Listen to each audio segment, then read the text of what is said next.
मौने च कलहो नास्ति। एक नियम हमारे कहने से अगर सागर वाले बना सकें तो हम आपको सत्य बता रहे हैं, आप वो प्राप्त करेंगे कि आप हमको याद रखोगे। दिन भर में 1.5 से 2 घंटा सूर्य उदय और सूर्य अस्त के बीच में मौन होना शुरू हो जाइए। रात्रि में नहीं, सूर्य जब आकाश में हो उस बीच में 1.5-2 घंटे का मौन निश्चित कर लीजिए, इतने बजे से इतने बजे तक हम मौन रहेंगे। और मौन का मतलब यह नहीं है कि मुख से तो बोल नहीं रहे लेकिन मैसेज चल रहे हैं धुआंधार, व्हाट्सएप चल रहा है, फेसबुक चल रही है। नहीं, मौन का मतलब है कि किसी भी प्रकार के विचारों का आदान प्रदान होना ही नहीं है। वो मौन आप अनुभव करेंगे, एक विशिष्ट शांति, एक विशिष्ट धैर्य चित्त में आएगा, एक विशिष्ट ठहराव आपके जीवन में आने लगेगा। तो ठाकुर जी जीवन में आएंगे तो क्या होगा? सबसे पहला, संग्रह का मन नहीं होगा, लुटाने का मन होगा। ठाकुर जी जीवन में आएंगे तो क्या होगा? दोष दिखने बंद होंगे, गुण दिखने प्रारंभ होंगे। ठाकुर जी जीवन में आएंगे तो क्या होगा? कौन कोई चिल्ला रहे हैं वहां पे, उनको कह दो धीरे बोलें थोड़े। ठाकुर जी जीवन में आएंगे तो क्या होगा? मौन रहना प्रारंभ कर दोगे। और एक अंतिम बात बता दूं, ठाकुर जी जीवन में आएंगे तो क्या होगा? नेत्र अत्याधिक सजल ही रहेंगे, नेत्र सूखे नहीं रहेंगे। उनसे जल की वृष्टि, छोटे मतलब किसी व्यक्ति की सामान्य प्रेम बात भी अगर आपने सुन ली, छोटे छोटे बालक ने आकर के ये भी कह दिया मैं तो रात में मां को याद कर रहा था, आप उतना सुन के रो जाओगे। भावुकता चित्त में बहुत ज्यादा आ जाएगी। किसी की सहज वार्ता, किसी के सहज व्यवहार, सहज भाव को सुनकर के आपको रुदन हो जाएगा। समझ जाओ ठाकुर जी जीवन में आ गए। आप कहेंगे महाराज जी ये सब कहां लिखा है? स्वयं ठाकुर जी बता रहे हैं। वाक गदगदा, जिसकी वाणी मेरे गुणानुवाद गाते गाते गदगद हो जाती हो। द्रवते यस्य चित्तम, जिसका हृदय बहुत द्रवित रहता हो, और इतना द्रवित होता हो कि किसी अन्य की सीधेपन, भोलेपन या सहज वार्ता पर उसके नेत्रों से अश्रुपात होने लग जाता हो। सामान्य सी बात पर हंसी आ जाती हो, मतलब कोई बहुत बड़ा जोक मारने की जरूरत नहीं है, सामान्य सी बात कह दो वो हंस जाते हैं, मुस्कुरा जाते हैं। रुदत्य भिक्षणम हसती क्वचिच्च विलज्ज उद्गायत नृत्य तेज। मेरा कीर्तन सुनते ही विलज्ज होके, निर्लज्ज होके कीर्तन में नृत्य करने लग जाते हैं। मद भक्ति युक्त, वो मेरे भक्ति से युक्त है। मद भक्ति युक्त भुवनम पुनातो। इसलिए ठाकुर जी जीवन में आएंगे तो ये सारे लक्षण आने लगेंगे। उनमें सबसे पहला है संग्रह वृत्ति नष्ट होना। 2 प्रकार के लोभ होते हैं, लोभ। और आपको पता है पाप के बाप का नाम क्या है? लोभ। पाप के पिताजी का नाम है लोभ। एक बार एक बालक काशी से पढ़ करके आया, खूब विद्वान बन के आया, अपने पिताजी के पास आकर के बोला पिताजी मैं सब कुछ पढ़ के आया हूं, आप जहां से चाहो पूछ लो। तो पिता ने यही पूछा बताओ पाप के बाप का नाम क्या है? नहीं बता पाया। बोले ये तो नहीं पढ़ाया गुरुजी ने। बोले ढूंढ के आओ कौन है पाप के बाप। बालक निकल पड़ा ढूंढने के लिए। तभी 2-3 दिन निकल गए, कहीं से उत्तर नहीं मिला पाप का बाप कौन। तभी एक घर के बाहर गौ माता खड़ी थी, तुलसी का पौधा लगा था। बालक ने सोचा किसी वैष्णव का घर है, 2-3 दिन हो गए कुछ खाया पिया नहीं, यहां पे कुछ पा लेता हूं। उस घर में जैसे ही प्रवेश किया, वो किसी वैष्णव का घर नहीं था, एक वैश्या का घर था। तो वैश्या ने जैसे ही बालक को देखा, ब्राह्मण बालक, त्रिपुंड लगाए, शिखा रखी है, धोती पहन करके, हाथों में वेद लगे हैं, तुरंत वैश्या आई जल का पात्र लेकर के, महाराज जलपान कीजिए। तो ब्राह्मण ने तुरंत जल लिया, पान किया, पान करके बोली ये घर मुझे लगता है किसी वैष्णव का है, गोबर का चौका लगा है, बाहर गैया है, तुलसी का पौधा है, आप निश्चित ही कोई वैष्णव हैं। वैश्या बोली वैष्णव का तो नहीं पता मैं हूं कि नहीं, पर मैं एक नगर वैश्या हूं। जैसे ही कहा नगर वैश्या, ब्राह्मण बालक तो तुरंत बाहर गया, वमन करने लगा, अपने पेट में हाथ लगाने लगा, पानी निकालने लगा बाहर। वैश्या बोली क्या कर रहे हैं आप? बोले पाप का बाप ढूंढने निकला था, वो तो मिला नहीं, तुम्हारे घर पर आके जल पी लिया, पाप और कर दिया मैंने। अरे तुम्हारे घर का पिएंगे हम, तुम्हारे हाथ का खाएंगे हम। जैसे ही सुना कि पाप के बाप को खोजने निकले थे, वैश्या ने मन में सोचा ज्यादा दूर नहीं जाने दूंगी, यहीं मिलाती हूं। अब भगवान जल पी ही लिया है आपने, पाप तो हो ही गया आपसे, अब तो आपको जाना पड़ेगा, नदी स्नान करनी पड़ेगी, जनेऊ बदलनी पड़ेगी, पंचगव्य पान करना पड़ेगा, तभी आप शुद्ध हो गए। ब्राह्मण बोले और नहीं तो ये सब करना पड़ेगा तभी शुद्ध होऊंगा मैं। तो जब पाप हो ही गया तो थोड़ा और कर लीजिए। बोले मतलब? बोले पानी पिया है, प्रसाद भी पा लीजिए मेरे घर का, एक साथ कर लीजिएगा प्रायश्चित उसका। आजकल का व्यक्ति होता तो कर भी लेता, वो आजकल के लोग ऐसे ही विचार करते हैं, हमको करना तो है ही, गंगा जी नहाना तो है, ये पाप और कर चलो। हरिद्वार तो जा ही रहे हैं तो क्यों ना किसी के संग छल और कर लो, कल तो डुबकी लगानी ही है। इतनी विचारधारा वाले लोग भी होते हैं संसार में। ब्राह्मण बालक तो लाल वर्ण का हो गया उसका चेहरा, तुम कह कैसे सकती हो मुझसे, मैं तुम्हारे घर का भोजन करूंगा। वैश्या बोली कितने दिन हो गए आपको घर से निकले? बोले 3 दिन हो गए। कुछ पाया? बोले नहीं पाया। अब पाप का बाप पता नहीं कल मिले परसों मिले, कब मिलेगा, कब तक भूखे रहोगे आप, कुछ पा लीजिए। मैं कहीं और पालूंगा, तेरे घर का नहीं पाऊंगा। इतने दिन से आप अकेले घूम रहे हैं, आपके पास धन भी नहीं होगा, मेरे घर अगर आप प्रसाद पाएंगे तो मैं दक्षिणा में 5 सोने की मोहर आपको प्रदान करूंगी, और फिर बाद में प्रायश्चित तो आप कर ही लोगे, कम से कम 4-5 दिन के लिए कुछ हो तो जाएगा आप पे व्यवस्था। 5 सोने की मोहर। बालक ने कहा 5 सोने की मोहर ठीक है, मैं पा तो लूंगा, लेकिन मैं अपने हाथ से बनाऊंगा, तुम्हारे हाथ से बना हुआ नहीं पाऊंगा। हाँ ठीक है, मैं सीधा सामान दे देती हूं, आप बना लेना। आटा दाल चावल सब रख दिया, गोबर का चौका लगा दिया, बोले आप बना लीजिए। बालक, ब्राह्मण बालक जैसे ही बैठा बनाने के लिए, वैश्या आई आकर के बोली मुझे बहुत कष्ट हो रहा है, मैं देख नहीं पा रही हूं, आप मेरे सामने बैठ के अपने हाथ से बना रहे हैं, मैं 5 की जगह 10 सोने की मोहर दक्षिणा में दे दूंगी, मुझे बनाने दीजिए ना, ये अवसर मुझे कब मिलेगा? ठीक है तुम बना लो, लेकिन गंगा जल में बनाना। ठीक है, प्रसाद बनाया, बना करके थाली में परोस दिया। ब्राह्मण जैसे ही पाने के लिए बैठे, वैश्या ने कहा आपकी आज्ञा हो तो एक कवल में अपने हाथ से तोड़ के खिलाऊं आपको, अपने हाथ से। अब मुझ पर तो भूले भटके कृपा होगी आपकी, जानबूझ के तो आप मेरे घर आओगे नहीं, अब आ ही गए हो तो इतना भी मुझे सौभाग्य दे दो, एक ब्राह्मण को मैं अपने हाथ से खिलाऊं। ब्राह्मण बालक बोला तुम कैसे सोच सकती हो, तुम्हारे हाथ से कैसे पाऊंगा मैं? अब मेरे घर का पानी नहीं पी सकते, भोजन नहीं कर सकते, मेरे हाथ का बना नहीं खा सकते, ये सब तो हो ही गया, तो मेरे हाथ से भी खा लो। ब्राह्मण बोले बिल्कुल नहीं, 15 सोने की मोहर दूंगी दक्षिणा में, मेरे हाथ से पालो। ठीक है, एक कवल खिलाना, फिर बाद में मैं अपने आप खाऊंगा।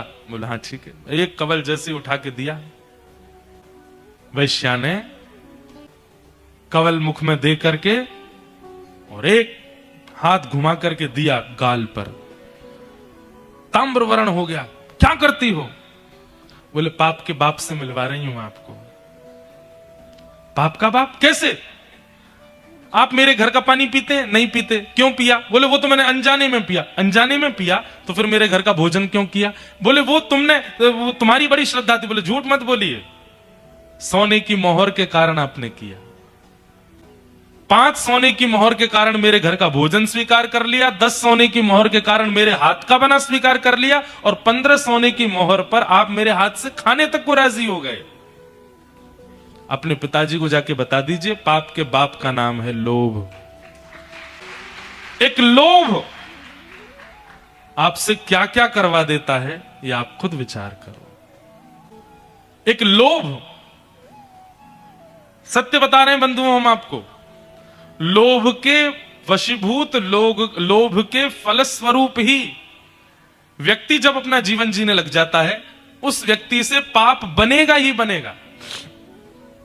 आप सागर क्यों जा रहे हैं? अगर कोई लोभ है उसके पीछे, आप पाप भी करोगे। सागर क्यों जा रहे हैं? बोले कथा सुननी है और कोई लोभ नहीं है, कथा सुनानी है और कोई लोभ नहीं है, वार्ता करनी है और कोई लोभ नहीं है। लोभ विहीन होकर के जब क्रिया करोगे, पाप से भी बचोगे। लेकिन आपकी क्रिया के पीछे एक लोभ है। आपने विवाह भी लोभ के चक्कर में किया, आपने मित्रता भी लोभ के चक्कर में की, किसी के साथ संबंध भी लोभ के चक्कर में बनाया। किसी भी रूप में लोभ विद्यमान है, और लोभ का मतलब कारण। आपका स्वार्थ लाग करहि सब प्रीति, सुर नर मुनि जन की यह रीति। एक स्वार्थ यदि आपका उसके पीछे स्वार्थ ही लोभ है तो आपसे पाप बनेगा। बिना कारण अकारण लोभ रहित होकर के जब क्रिया होती है तब वह पाप विमुक्त करती है। अगर लोभ युक्त होकर के हो, अब लोग गिरिराज जी की परिक्रमा लगाने जाते हैं 22 किलोमीटर की परिक्रमा लगाते हुए लोगों से पूछो भैया काय को आए हो परिक्रमा लगाने? अब बेटा की नौकरी नहीं लग रही है, हमारे लगाने आए हैं। लोभ। दूध क्यों चढ़ा रहे हैं शंकर जी पे? वो नहीं हो रहा है इसलिए चढ़ा रहे हैं। लोभ। और फिर लोभ तो स्वयं करते हैं, ठाकुर जी को लोभ और दे देते हैं, अगर मेरा ये काम बन गया तो मैं आपके लिए ये करवा दूंगा। ठाकुर जी कहते हैं वारे लोभी, स्वयं भी लोभ करके आया और मुझे और लोभ देके जा रहा है कि मेरा ही काम करवा दो तो मैं आपका ये कर दूंगा, आपके लिए सोने का छत्र चढ़ा दूंगा, आपका मंदिर का द्वार बनवा दूंगा। लोभ पाप का बाप है, उससे बचिए। ब्राह्मण ने तुरंत वैश्या के चरण पकड़े, मां मुझे क्षमा कर दो, मैंने केवल आपकी बात सुनकर के आपके आचरण पर और आपके चरित्र पर मैंने कुदृष्टि रखी, पर आप तो मेरी गुरु हो। आपने जो विद्यालय में 5 साल में नहीं सीख पाया मैं, वो आपने 15 मिनट में मुझे बता दिया। पाप का बाप कौन? लोभ। लोभ नहीं करना है। ठाकुर जी जब जीवन में आएंगे तो लोभ जाएगा, लोभ निकलेगा। नंद बाबा का लोभ जा चुका है, अटारी पे खड़े है करके लुटा रहे हैं महाराज, भर भर के लुटा रहे हैं नंद बाबा। हाथी दीने, घोड़ा दीने, और दीनी पालकी, बालकन को लाडू पेड़ा, बूढ़े को लापसी, कड़े दीने, छड़े दीने, दीनी मुक्ता मालकी, सबको प्रदान कर रहे हैं। 6 दिन के ठाकुर जी भय, तभी पूतना नाम की राक्षसी आई और पूतना रूप बदल करके आई। जैसी है वैसी नहीं आई है, अपने रूप को परिवर्तित करके आई है। जैसी पूतना का आगमन हुआ, कहते इतनी सुंदर बन के आई थी, इतनी सुंदर बन के आई थी कि वहां सब में चर्चा होने लगी। भैया नंद जी के लाला को देख के तो ऐसा लगे परमात्मा आए होगो, और आज हमारी बात सिद्ध है गई। क्यों? जब ये जो आई का है, ये आए देख करके ऐसा लग रहा है कि लक्ष्मी ही दर्शन करवे जा रही है, इतनी सुंदर। उसका रूप राक्षसी का है परंतु बन के सुंदर जा रही है। बंधु हमारी एक बात मानिएगा, ठाकुर जी के सन्मुख रूप परिवर्तित करके मत जाओ। रूप परिवर्तित मतलब श्रृंगार से नहीं है हमारा मतलब। हृदय जैसा है, विचार जैसे हैं, व्यवहार जैसा है, भाव जैसा है, वैसे जाओ। मैं अगर मंदिर में जाता हूं और मुझे ये याद रहे कि मैं महाराज जी हूं, ठाकुर जी के लिए मैं पूतना हूं, अरे आऊं महाराज जी बन के आया हो। मैं मंदिर में जाऊं, मुझे याद रहे मैं मंत्री हूं, मैं ये हूं, मैं वो हूं, मेरी ये पदवी है, तो ठाकुर जी के लिए हम पूतना ही हैं। वहां तो तुम जो हो वैसे जाओ। मुझे मेरे अवगुण पता है, मेरे अंदर कौन कौन से अवगुण हैं, उन अवगुणों को चित्त में धारण करके मैं ठाकुर जी के सन्मुख जाऊं। हे नाथ, ये शब्द सूरदास जी के हैं। वो सूरदास जिनको बिना नेत्रों के ठाकुर जी का दर्शन हो जाता है, और वो सूरदास कह रहे हैं कौन कुटिल खलकामी। इसका मतलब क्या है? ठाकुर जी के आगे अपनी सूक्ष्म से सूक्ष्म दुर्विचार, दुर्भावना, दुर्व्यवहार और दूषितता को स्वीकार करो कि हम ऐसे हैं। आप सब जानते हो, मुझे स्वीकार करो नाथ। जब आप अपने अवगुण ठाकुर जी के सन्मुख भी छुपाने लगते हैं, तब ठाकुर जी को हमारे प्रति पूतना का भाव आता है। पूतना है, पूतना ने क्या किया? है तो कुरूपणी, है तो राक्षसी, लेकिन बन करके गई है परम सुंदरी। जैसे ही पूतना पहुंची, पूतना के आते ही सब ब्रजवासी उसके रूप को देखने लगे, कितनी सुंदर, कितनी सुंदर, कितनी सुंदर। अरे नंदरानी यशोदा जी ने भी एक बार भी पूछा नहीं, जैसे ही देखा सुंदर रूप, यशोदा मैया बोले अरे सुंदरी कहां ते आई हो, बड़े दिनों बाद दिखी, पहली बार दिखी हो। पूतना को देख करके यशोदा मैया ने भी सहज भाव में लाला को उनकी गोद में दे दिया। हम मानवों का स्वभाव है कि हम रूप और वस्त्र देख करके बहुत जल्दी विश्वास करते हैं। एक बात बहुत ध्यान से सुनिएगा, संसारी व्यक्ति और आध्यात्मिक व्यक्ति में एक और बहुत बड़ा डिफरेंस है। क्या? संसारी व्यक्ति रूप और वर्ण पर विश्वास बहुत जल्दी कर लेता है। रूप है और वर्ण है, वस्त्र हैं, तो फिर नाम क्या है, गोत्र क्या है, कौन से गांव के हैं, ये सब बात की बात है। विश्वास सहज पहले हो जाता है। और आध्यात्मिक व्यक्ति का यह गुण है कि वो वर्ण और रूप को नहीं महत्वता देता। आप चाहे कितने भी रूपवान हो, कितने भी गुणवान हो, कितने भी बढ़िया वस्त्र पहने हैं, वो आपसे बैठ के चार बातें जब तक नहीं कर लेगा तब तक आप पर भरोसा नहीं कर सकता। यह आध्यात्मिक व्यक्ति का लक्षण। संतों के पास बड़े बड़े सेलिब्रिटीज जाते हैं, बड़े बड़े लोग जाते हैं, पर उनके अंदर समत्व ही रहता है। वो विचलित नहीं हो जाते मेरी आपकी तरह किसी बड़े पदवी के व्यक्ति को देख करके। क्यों? आध्यात्म उन्हें बताता है कि पदवी बड़ी होना, रूप का सुंदर होना और वस्त्रों का बहुत बढ़िया होना, इसका मतलब जरूरी नहीं कि व्यक्ति का व्यक्तित्व अच्छा है। वो व्यक्ति के व्यक्तित्व को उसके वचनों से ही पहचानते हैं, उसके संग रह के ही जान पाते हैं। और संसारी व्यक्ति का व्यक्तित्व चाहे जैसा हो, है पॉपुलर है, तो इसका मतलब है कि उसको वो विश्वास का पात्र है। हम उसको कुछ भी दे सकते हैं, हम उससे कुछ भी बोल सकते हैं, कहीं भी उसके साथ जा सकते हैं। और यही मात खाते हैं हम लोग। जितने भी यहां पर अब विवाहित बैठे हैं, लड़का और लड़कियां, सबसे हमारी प्रार्थना, रूप देख करके विवाह मत कीजिएगा, प्रभाव देख करके विवाह मत कीजिएगा, स्वभाव देखिएगा। प्रभाव के साथ कुछ दिन जिया जा सकता है, पर स्वभाव के साथ अंतिम श्वास तक रहा जा सकता है। हम प्रभाव देखते हैं, और प्रभाव बहुत लंबे समय तक अच्छा नहीं लगता। कुछ दिन बाद प्रभावशाली व्यक्ति का गुण घटने लगता है, पर स्वभावशाली व्यक्ति वो तो अंतिम श्वास तक अच्छा लगता है।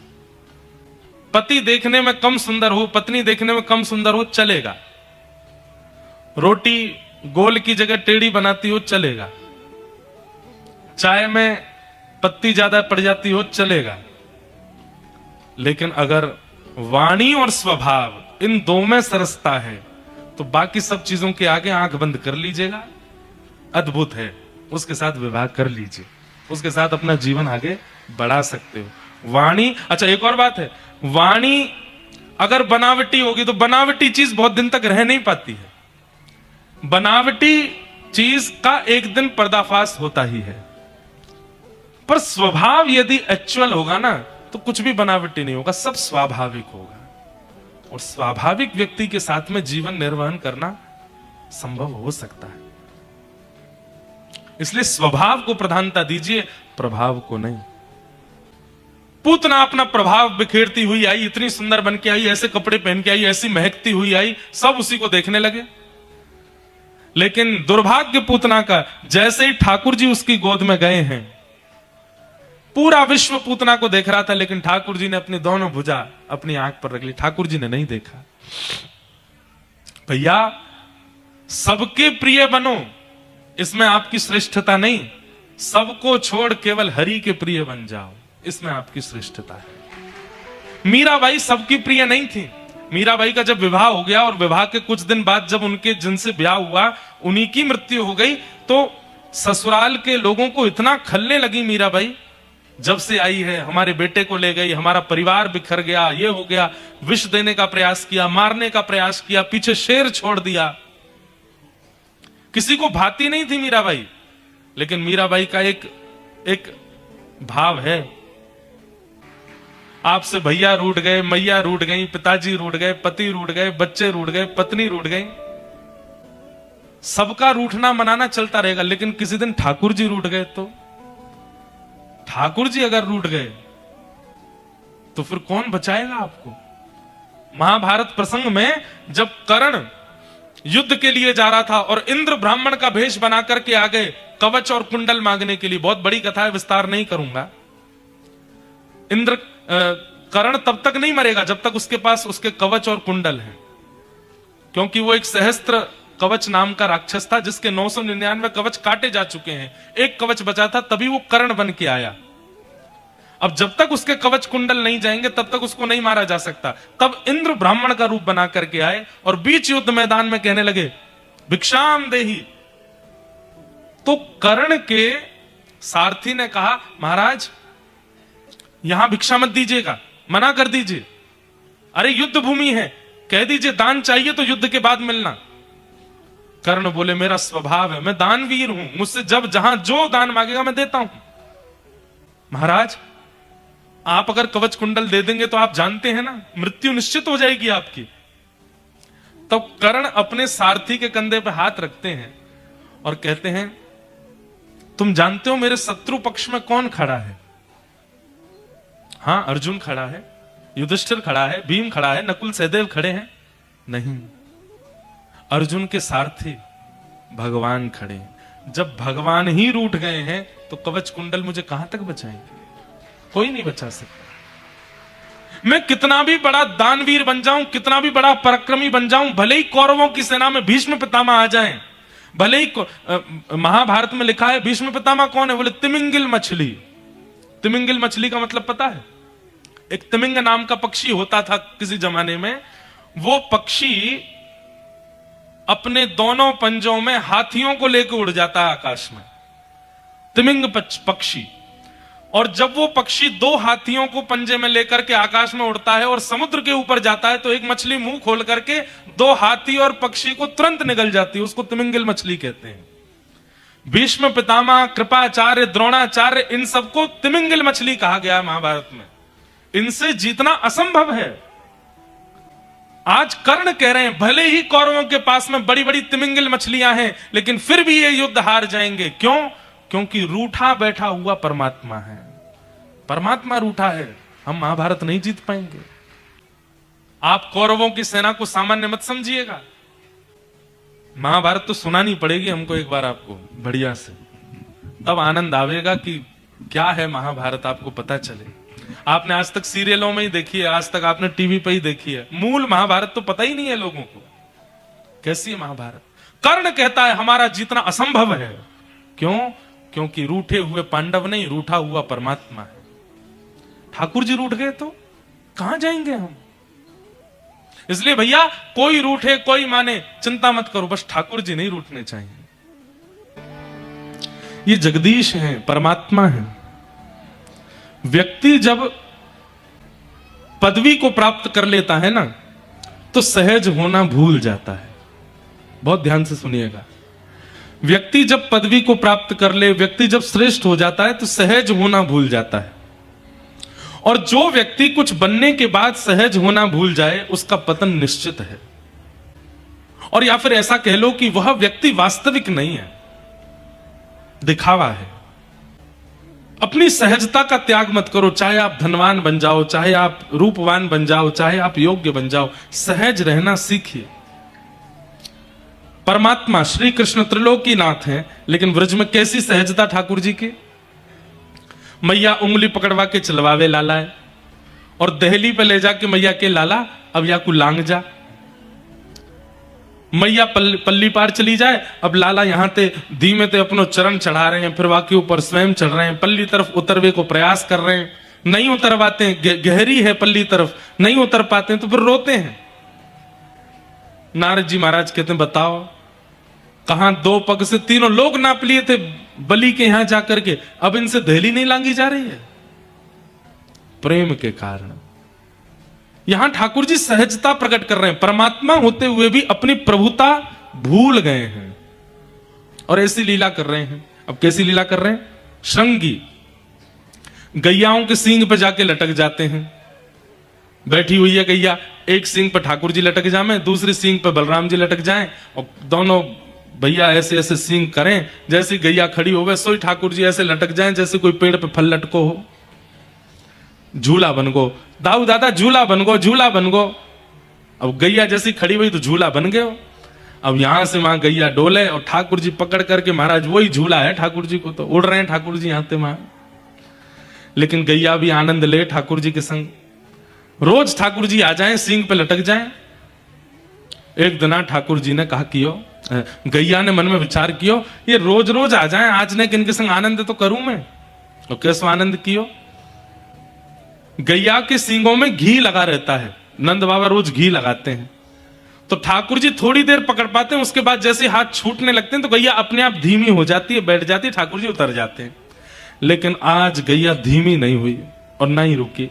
अब ठाकुर जी के हाथ छूटवे वारे भय, ठाकुर जी कहें, अरे गैया जल्दी रुक जा, देख हाथ छूटे मारे, आज तो रुक का ही कुना रही है, जल्दी रुक जा, मैं गिर जाऊंगा, मुझको लग जाएगी। गैया दौड़ के जावे और 9 लाख गौवंश का जहां गोबर का ढेर है वहां जाकर खड़ी है जाए। ठाकुर जी कहें, यहां ले आइए, अब मैं गिर जाऊंगा, पूरा गोबर में सन जाऊंगा, मैं तो ना छोड़ रहा हूं। दाऊ दादा छोड़ियो मत, नीचे गोबर है, हम सबरे गोबर में है जाएंगे, मैया बहुत मारेगी फिर। गैया बोले, आज कैसे ना गिरोगे।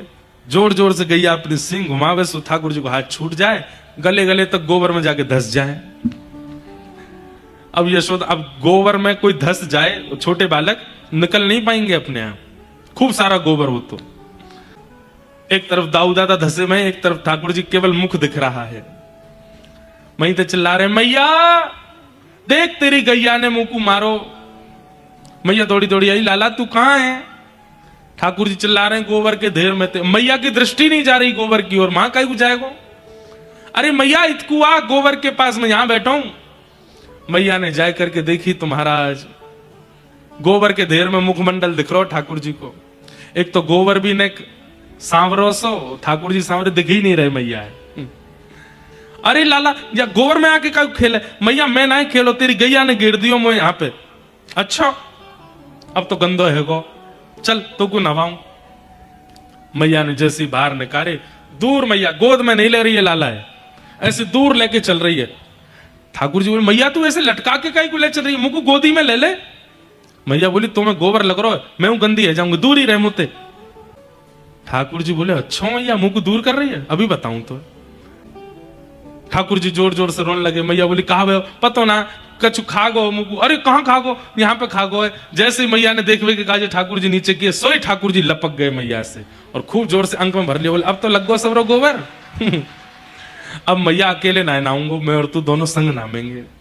और फिर यशोदा मैया के संग स्नान करते हैं, संगे अग्नि से खेलते हैं, चूल्हे की अग्नि लेके भागते हैं।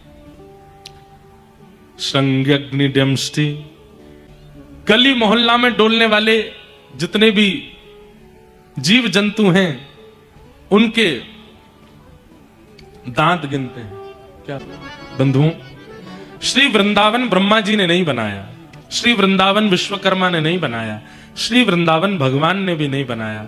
वृंदावन की संरचना हमारी किशोरी जी ने की है। इसीलिए हम गाते हैं, श्यामा हृदय कमल सो प्रगट्यो। और जब किशोरी जी के हृदय कमल से प्रकट हुआ तो क्या हुआ, बोले श्याम हृदय को भाए, ठाकुर जी को भा गया। कौन, बोले वृंदावन प्यारो वृंदावन। वृंदावन किशोरी जी ने बनाया है, इसलिए वृंदावन में प्रवेश बिना किशोरी जी की कृपा के नहीं हो सकता। बिना किशोरी जी की आज्ञा के वृंदावन की ओर हम जा भी नहीं सकते हैं। श्री लाडली जी कृपा करती हैं तब वृंदावन की प्राप्ति होती है। ऐसे वृंदावन में ठाकुर जी पहुंच गए। वहां जाते ही ठाकुर जी ने अघासुर नाम के एक राक्षस का वध किया। अघासुर का वध किया। अघासुर का वध करने के बाद ठाकुर जी अपनी लीला कर रहे थे, तो ये बात ब्रजवासियों ने सब जाकर के 1 वर्ष बाद बताई। क्यों? क्योंकि ब्रह्मा जी भगवान के ग्वाल बालों का हरण करके चले गए। एक बात ध्यान से सुनो, ठाकुर जी की लीला पर आज भी कई लोगों को संशय हो जाता है। कोई बड़ी बात नहीं है ये। जब ठाकुर जी लीला कर रहे थे तब इंद्र को भी संशय हुआ, ब्रह्मा जी को भी संशय हुआ। ये तो देवता हैं, जब इनको संशय हो सकता है तो आज अगर हमको हो जाए तो कोई बड़ी बात नहीं।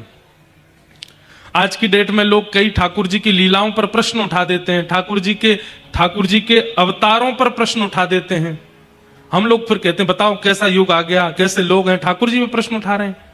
युग तो खराब हो ही गया, परंतु ये होना कोई बड़ी बात नहीं है। ये उस समय भी हुआ था, और उस समय तो ब्रह्मा इंद्र आदि के द्वारा हुआ कि ठाकुर जी पर प्रश्न उठाया गया। क्या बात हुई? भगवान वन भोज कर रहे थे, पिकनिक मना रहे थे ग्वाल बालों के साथ। कैसे? भगवान खेल रहे हैं ग्वाल बालों के साथ, और तभी खेलते खेलते ठाकुर जी को भूख लगी आई, और बीच में ठाकुर जी बैठे, चारों तरफ सब सखा बैठे। कैसे पा रहे हैं ठाकुर जी?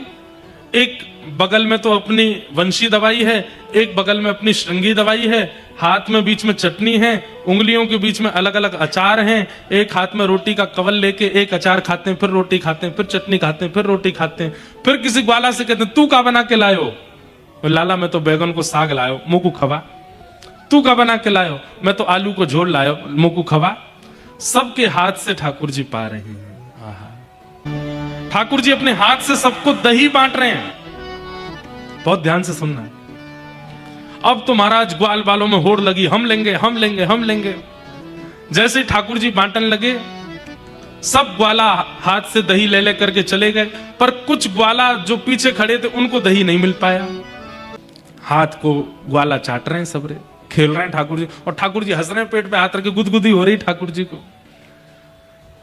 ब्रह्मा बोले राम राम राम राम, ये भगवान है, ये परमात्मा है, ये ईश्वर है, जिनके लिए हम लोगों के लिए इतने नियम बना दिए गए। स्नान करो, पवित्र रहो, शुद्ध वस्त्र पहनो, ऐसे जाओ, मुंह पे पट्टी बांध के रखो, और ऐसे मत देखो, ऐसे मत बोलो, ये मत खाओ, ये मत करो। हम लोगों के लिए असंख्य नियम बना दिए। और ये ग्वाला गैया चराने वाले नहाते नहीं, 2-2 दिन तक गोबर में पड़े रहते हैं, इनसे अपना हाथ चटवा रहा है ये बालक, इसको हम भगवान मानेंगे? ये परमात्मा नहीं हो सकता। और ब्रह्मा जी को संशय हो गया ठाकुर जी पर। सोचिए, हम तो मानव हैं, वो ब्रह्मा हैं जिसने हमको बनाया। जब उनको संशय हो सकता है ठाकुर जी की लीला पे, तो हम कौन हैं? संशय हो गया। उसने कहा अब मैं मजा चकाऊंगा, ये बालक बहुत दिनों से बहलूपिया भगवान बनकर के हम लोगों से पूजा करवा रहा है, इसको बताता हूं मैं। और जैसे ही ठाकुर जी अपना हाथ धोने के लिए जमुना जी गए। अच्छा एक बात, भागवत जी में इतना सुंदर वर्णन है, ठाकुर जी जमुना जी का जल कैसे पीते हैं। ठाकुर जी अंजलि में लेके नहीं पीते। एक जगह वर्णन आता है कि जैसे बछड़ा बछिया जल पीते हैं। बछड़ा बछिया कैसे जल पीते हैं? अपना मुख जमुना जी में डुबो करके और फिर ऐसे मुंह चला के पीते हैं। ठाकुर जी क्या करते हैं? घुटने पे बैठ के अपने दोनों हाथ का टेक लगा के ठाकुर जी भी अपने ओष्ठ डुबा लेते हैं जमुना जी में, और फिर जमुना जी का जल पीते हैं। गैया बछड़ा बछिया जैसे जल पीती हैं, वैसे ही ठाकुर जी जल पीते हैं जमुना जी का। आप मत पीने लगना, आपके लिए तो भैया वो पूजनीय है, आप तो उनकी पूजा करो, वंदन करो। आपके लिए नहीं बता रहा हूं मैं, ठाकुर जी के लिए बता रहा हूं। और कई बार तो बछड़ा बछियाओं के संग ही जल पीते हैं ठाकुर जी, लेकिन उसमें रूप कैसा होता है? बछड़ा बछिया लाइन से इधर है, सबसे आगे ठाकुर जी। तो ठाकुर जी अपना मुख जैसे ही जमुना जी में डालते हैं, जमुना जी मुख का स्पर्श करती, अधर का स्पर्श करके बहती हुई आगे जाती है, और सब बछड़ा बछिया उसी अधरामृत का पान करते हैं। ये तो कोई चित्रकला बनाना जानता हो उसके लिए ये एक भावना है। और ठाकुर जी मुख बोर करके जल पी रहे हैं, नाक नहीं डूबी है, केवल ओष्ठ डूबे हैं, और बीच बीच में जीभ निकाल के जमुना जी पीते हैं, और अपने नेत्र तिरछे करके यहां सब बछड़ा बछियाओं को तिरछी नजर से देखते हैं। पेट भर चुका है, प्यास बुझ चुकी है बछड़ा बछियाओं की, फिर भी पी रहे हैं। क्यों? ठाकुर जी का अधरामृत है। अद्भुत है लीला। तो भगवान जैसे जल पीने के लिए गए, सब ग्वाला पत्तल आदि समेट रहे थे, इतने में ही ब्रह्मा जी आए और चुटकी बजा करके सब ग्वाल बालों का हरण करके ब्रह्मलोक ले गए। अकेले रह गए ठाकुर जी। ठाकुर जी ने जल पीने के बाद पीछे देखा, ग्वाल बाल बछड़ा बछिया सबको लेकर के ब्रह्मा जी चले गए। भगवान ने थोड़ी देर तो ढूंढा, हो सकता है खेल रहे होंगे मेरे साथ। थोड़ी देर बाद देखे, बोले कहां चले गए सब। जैसे ही अपने नेत्र बंद करके दिव्य दृष्टि से देखा तो सब ब्रह्मलोक में बंधी बने हैं। ब्रह्मा जी सबका हरण करके ले गए। ठाकुर जी बोले, ब्रह्मा मेरी लीला पे संशय हो रहा है, मुझ पे संशय हो रहा है, तो मेरा हरण करके दिखाता, मेरे ग्वाल बालों का हरण किया। बंधुओं एक बात निश्चित मान लीजिए, ठाकुर जी को अपने भक्तों के प्रति कोई कष्ट सहन नहीं होता। ठाकुर जी से सहन नहीं हुआ। जितने ग्वाल बाल थे सब ठाकुर जी ने अपने रूप से प्रकट कर दिए। श्री दामा मधुमंगल जितने भी सखा हैं, सब ग्वाल बाल ठाकुर जी से ही प्रकट हो गए। मतलब ठाकुर जी ही ग्वाल बाल बछड़ा बछिया बन गए और लौट करके वृंदावन चले गए। कुछ दिन बाद ब्रह्मा जी ने सोचा, पृथ्वी पर जाके देखूं क्या हो रहा है। वो भैलूपिया कृष्ण रो रहा होगा ग्वाल बालों की याद में, अपने आप को भगवान मानता है। ब्रह्मा जी ने जैसे नीचे आकर के देखा तो जितने ग्वाल बाल ब्रह्मलोक में थे सब नीचे भी घूम रहे थे, वैसे ही खेल रहे हैं, वैसे ही नाच रहे हैं, वैसे ही गा रहे हैं, वैसे ही आनंद कर रहे हैं। ब्रह्मा जी बोले, ये हो ही नहीं सकता। एक बार मैंने जिसको बनाया और उसका हरण मैंने कर लिया, तो मेरे अलावा दूसरा उसी की कॉपी और कोई बना नहीं सकता। जो ब्रह्मलोक में है वो पृथ्वी पर कहां से आ गए?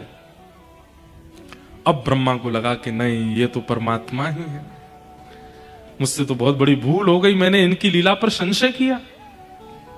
इसलिए संशय करने वाले सुन लीजिए, ठाकुर जी की लीला पर जिज्ञासा होनी चाहिए, आपके मन में प्रश्न उठना चाहिए, पर संशय नहीं होना चाहिए। संशय का मतलब क्या होता है? संशय मतलब प्रमाण के बाद भी ना मानना कि ये परमात्मा, ये संशय है। संशय मतलब शक। ठाकुर जी पर संशय मत करो। आप जिज्ञासा कर सकते हैं, प्रश्न कर सकते हैं, पर संशय नहीं। संशय करेंगे तो क्या होगा, सुनिए। ब्रह्मा जी ने जैसे देखा सारे ग्वाल बाल नीचे हैं, ब्रह्मा जी बोले तो बहुत बड़ी गलती हो गई। दिव्य दृष्टि से देखा तो ग्वाल बाल नहीं थे, सब कृष्ण ही घूम रहे थे पृथ्वी पर ग्वाल बाल बन के। समझ गए ये तो परमात्मा है, अब मुझे क्षमा मांगनी चाहिए, पर खाली आज क्षमा नहीं मांगूंगा, ग्वाल बालों को ब्रह्मलोक से ले आता हूं, उनको अर्पित करके फिर क्षमा मांग लूंगा। लेकिन ब्रह्मा जी को लगता है वही ब्रह्मा है, भगवान उनसे भी बड़े ब्रह्मा हैं। ब्रह्मा जी तो नीचे आए, ठाकुर जी ब्रह्मा का रूप धारण करके ऊपर चले गए और ब्रह्मलोक में जाके कह दिया आजकल बेलूपिया बहुत घूम रहे हैं, हम जैसा कोई और दिखे तो भगा देना। और स्वयं जाकर के ब्रह्मलोक की पदवी पर जाके बैठ गए ठाकुर जी। अब असली ब्रह्मा ऊपर गए। जैसे ही ब्रह्मा जी ऊपर पहुंचे, द्वार बालों ने द्वार ही नहीं खोले। ब्रह्मा जी बोले द्वार खोलो जल्दी, क्या कर रहे हो, इतनी देर लगा रहे हो। द्वारपाल आए, बोले तुम कौन? बोले मुझसे पूछते हो मैं कौन, मुझे नहीं जानते तुम? देखो अभी मेरा दिमाग ठीक नहीं है, जल्दी द्वार खोलो, मुझे एक काम करना है, ग्वाल बालों को लेकर नीचे जाना है, मेरे कार्य में विघ्न मत डालो। द्वारपाल बोले नहीं तो? बोले नहीं तो मैं ब्रह्मा हूं, भ्रकुटी टेढ़ी कर दूंगा, नष्ट हो जाओगे तुम। द्वारपाल बोले एक मिनट रुको। भीतर गए, डंडा निकाल के लाए, बोले भागते हो कि हम बताएं अभी? ब्रह्मा जी बोले तुम लोगों का ऐसा मेरे प्रति व्यवहार क्यों, मैं ब्रह्मा हूं, तुम्हारा विधाता हूं। द्वारपाल बोले तू विधाता नहीं है, तू बेलूपिया है, विधाता तो भीतर बैठे। ब्रह्मा जी भीतर बैठे और उन्होंने आते ही बताया था कि बेलूपिया आएगा, उसको भगा देना। ब्रह्मा जी बोले जो दूसरे ग्वाल बाल बना सकता है वो ब्रह्मा भी तो बन सकता है, वही बैठे होंगे अंदर। ब्रह्मा जी ने कान पकड़ के कहा मैं ही नकली ब्रह्मा हूं, मैं स्वीकार करता हूं कि मैं नकली हूं, मैं चला जाऊंगा, पर एक बार असली ब्रह्मा से मुझे मिलवा दो। रुको पूछ के आते हैं। भीतर जाके भगवान से पूछा, भगवान ब्रह्मा बने बैठे थे, बोले नकली ब्रह्मा आया, बोले बुला के लाओ।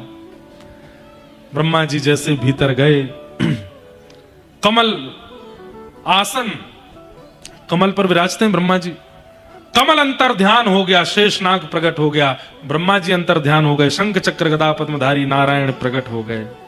और प्रकट होकर के बोले ब्रह्मा ये तुमने अच्छा नहीं किया, मैं लीला कर रहा हूं ब्रजवासियों के साथ, ये मेरा प्रेम है कि मैं प्रेम के अधीन होकर के सारे नियम भूल जाता हूं, और तुम मुझ पे संशय कर रहे हो। संशय किया कोई बात नहीं, लेकिन मेरे ग्वाल बालों का तुमने हरण कर लिया, ये बहुत बड़ा अपराध किया ब्रह्मा, तुमको मैं कभी क्षमा नहीं करूंगा। ब्रह्मा जी ने खूब सुंदर स्तुति गाई, लेकिन भगवान ने क्षमा नहीं किया। और भगवान वहां से ग्वाल बालों को लेकर के वापस आ गए।